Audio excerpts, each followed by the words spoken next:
बिस्मिल्लाहिर्रहमानिर्रहीम अस्सलाम वालेकुम नाज़रीन, आप हमारा डिजिटल प्लेटफॉर्म देख रहे हैं। मेरा नाम उसैर हूँ। पिछले व्लॉग में आपको ये खबर दी थी कि भारत ने किस तरह से एक ऑपरेशन जो है वो लॉन्च किया है, जिसको ऑपरेशन महादेव का नाम दिया गया।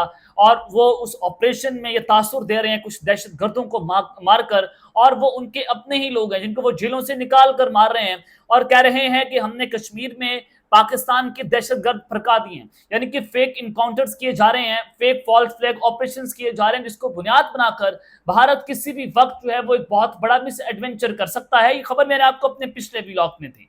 तो जनाब अब आगे बढ़ते हैं और उसी के सिलसिले से हवाले से जो खबर है कि बलूचिस्तान में इसराइल का एक खूनी प्लान पकड़ा गया, और यह आलमी मंसूबा है जनाब कि किस तरह से बलूचिस्तान जो है वो इसराइल का हिस्सा बनाने की कोशिशें की जा रही हैं। इसराइल उस पर कब्जा करना चाहता है। ये एक ऐसा खूनी प्लान है और एक ऐसा खुफिया लेटर जो है वो इस वक्त सामने आया है, जो हमारे जो इदारे हैं उनके हाथ लगा है, जिसके बाद सूरत हाल यकसर तब्दील हो चुकी है।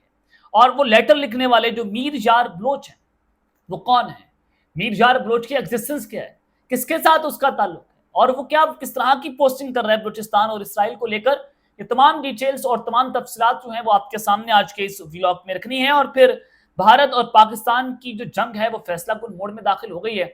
10 दिन की डेडलाइन अमेरिका की तरफ से जो आज धमकी दी गई है कि सिर्फ 10 दिन की डेडलाइन है और अब एटमी जंग शुरू होने जा रही है। इस हवाले से क्या डिटेल्स आ रही हैं, इंटरनेशनल मीडिया इसको किस तरह से रिपोर्ट कर रहा है, वो डिटेल्स भी आपको बतानी है। लेकिन आगे बढ़ने से पहले आप सबसे हमारी दरख्वास्त होगी कि चैनल को सब्सक्राइब कर लें, बेल आइकन को दबा दें।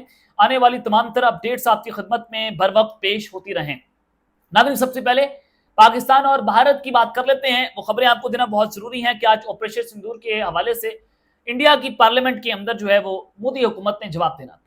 जाहिर है उनकी ऑपोजिशन को तो बोलने का मौका नहीं दिया जा रहा। राहुल गांधी जो है वो ऑपोजिशन बेंचेस में बैठे हुए हैं। तो आज राजनाथ सिंह ने एक वहां पर तकरीर की, और इतनी घसी पीटी तकरीर, और वो किसी सवाल का जवाब नहीं दे पाए। वो यहां तक कि सवाल का जवाब नहीं दे पाए कि पाकिस्तान ने उनके 6 हत्यारे मार गिराए, वो किस तरह से मार गिराए। राफेल तैयारी का वो जवाब नहीं दे पा रहे। आज हुआ ये कि राजनाथ सिंह ने कहा कि पाकिस्तान ने हमसे भीख मांगी कि हमसे जंगबंदी कर लो, उनके डीजीएमओ ने हमारे साथ रब्ता किया। ये राजनाथ सिंह अपने पार्लियामेंट के फ्लोर पर खड़े होकर कह रहे हैं। तो वहां पर राहुल गांधी खड़े हुए, उन्होंने कहा कि तुमने फिर ये भीख क्यों दी, यानी कि तुम तो ये तुम्हारा तो ये स्टांस है कि हम तो जीत गए जंग। तो जीतने वाले भी कभी किसी को भीख देते हैं, जीतने वाला तो जश्न मनाता है, वो तो मजीद मुखालिफ को दबाता है। वो जो हार चुका होता है वो उसको दबाने की कोशिश करता रहता है। और भारत तो हमारा अजली दुश्मन है, वो तो हमेशा चाहेगा कि पाकिस्तान को जंग के अंदर मार पड़े। जब उन्होंने कहा कि तुमने फिर ये भीख क्यों दी, फिर पीछे से सवाल होना शुरू हो गए कि हत्यारे कितने गिरे इंडिया के। इस सवाल का जवाब दिया जाए।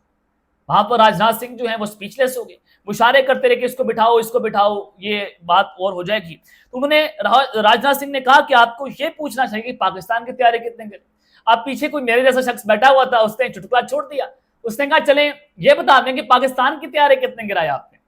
तो फिर वहां पर राजनाथ सिंह कहते हैं चले इसको भी छोड़ें, ये इंडिया के वसीतर मफाद में है कि हम इसके ऊपर भी बात ना करें। अब हमसे ये पूछें कि पाकिस्तान के ऊपर भारत ने मिसाइल कितने दागे।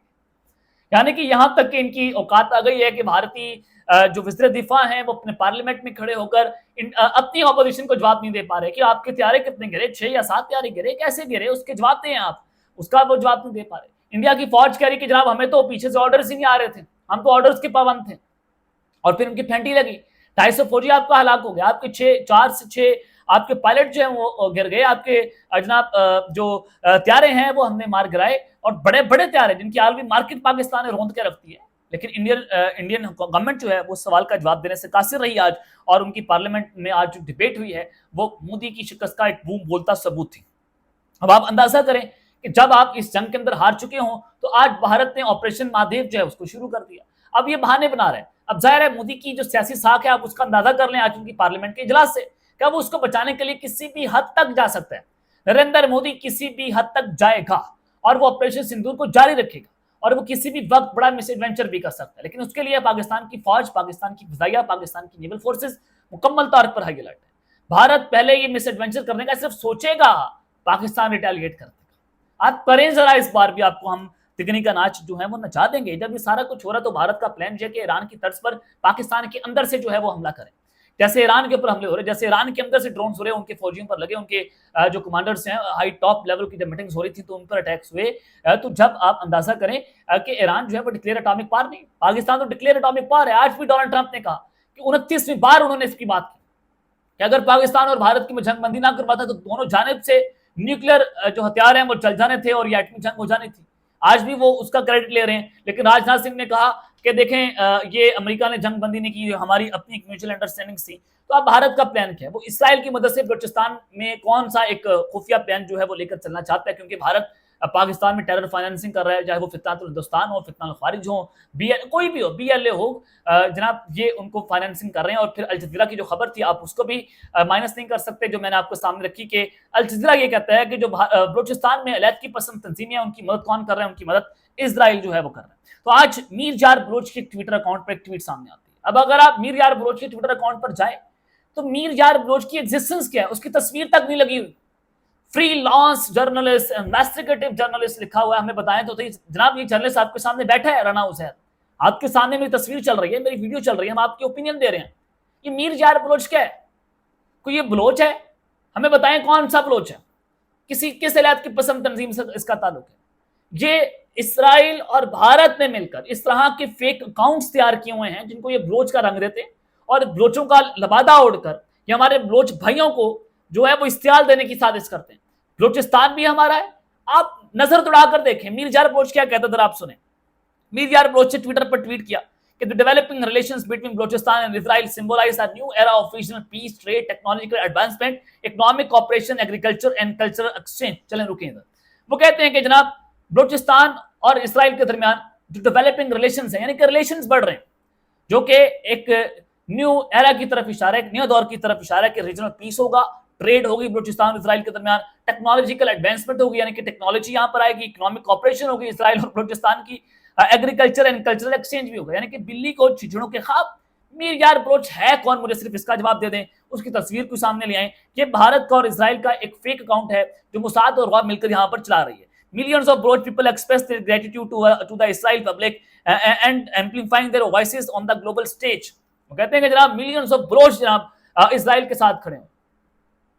अब आप यहां से अंदाजा लगाएं कि भारत और इसराइल की साजिश क्या है। ये आलमी मंसूबा है जो खुफिया तौर पर नजर आ रहा है कि अंदर से बगावत खड़ा करने चाहते हैं, लेकिन पाकिस्तान की फौज हाथों में चूड़ियां डालकर नहीं बैठी हुई। जैसे अभी तो हमने सिर्फ आपका राफेल कराया, आप अगर ये साजिश करने की कोशिश करेंगे तो फिर आप अंदाजा करें कि भारत में कितनी इलाकी पसंद चीजें चल रही हैं। सिख वहां पर खड़े हुए हैं, असम हो, बंगाल हो, कोई भी आप वहां पर जाकर देखें कि वहां पर तो हालात ही तब्दील है।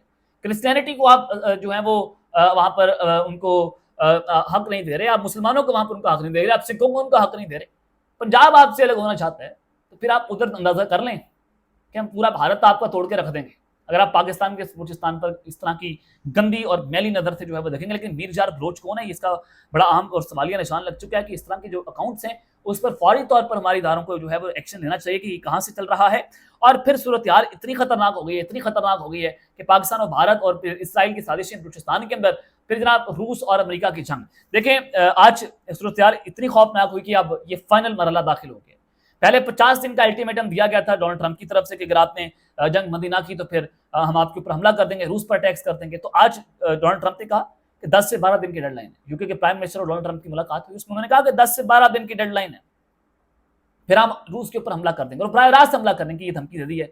और फिर देखेंगे जब ईरान के ऊपर ये हुआ था तो अमेरिका ने डेडलाइन दी थी और जैसे वो डेडलाइन खत्म हुई थी तो उसके अगले ही मिनट में जनाब अमेरिका ने ईरान के ऊपर हमला कर दिया था। तो अब अमेरिका बराह रास्त रूस के ऊपर जो हमला करने जा रहा है। तो ये 10-12 दिन बड़े फैसला करो, बड़े जो है वो इंपॉर्टेंट हो चुके हैं कि मिसाइल जंगी तैयारी हाई अलर्ट पर हैं। और रूस ने आपसे कुछ देर पहले जो उनके कंजाल हाइपरसोनिक मिसाइल हैं वो दागते हैं जो किसी भी डिफेंस सिस्टम को जनाब जैम करके रखते हैं और ये हवा की स्पीड से भी ज़्यादा तेज़ भागते हैं और ये इनको डिफेंस सिस्टम जो है वो इंटरसेप्ट नहीं कर पाता। तो रूस ने अब ये मिसाइल जो है वो चलाए हैं। रूस और यूक्रेन दोनों पर ड्रोन्स भी मार रहे हैं। तो लॉन्ग रेंज मिसाइल हों और बड़े खतरनाक जो अब टेक्नोलॉजिकल हाइपरसोनिक मिसाइल्स हों, अब उनका इस्तेमाल होने जा रहा है। रूस और जो यूक्रेन की जंग है वो बाज़ाब्ता तौर पर दो बड़ी सुपर पावर के दरमियान शिफ्ट हो गई है, क्योंकि यूक्रेन को कहा गया कि हम आपको असला देंगे, आप इसको इस्तेमाल करें, आप इसके ऊपर मारें, आपको लॉन्ग रेंज, आपको शॉर्ट रेंज मिसाइल देंगे, आपको डिफेंस सिस्टम जी इनको दिया गया है। तो आप सारी डॉट से डॉट्स कनेक्ट करें कि अब अमेरिका जो है वो रूस के ऊपर बराह रास्त हमला करने जा रहा है, और अगर ये रूस के ऊपर हमला होता है तो फिर चाइना उनके लिए भी इन चीज़ें जो हैं वो उस तरह से अच्छी नहीं होंगी, और चाइना ने ऑलरेडी ऐलान कर दिया कि वो इस खत्ते में रशिया की शिकस्त को तस्लीम नहीं करेगा। तो फिर चाइना भी डेफिनेटली इस जंग के अंदर जो है वो कूदेगा। तो ये तफसीलात हैं जो मैंने आपके सामने रखी हैं। अब तक के लिए इतना ही, अपना ख्याल रखिएगा और इस तरह अपने लाजमी है रखने आने के बाद पाकिस्तान जिंदाबाद।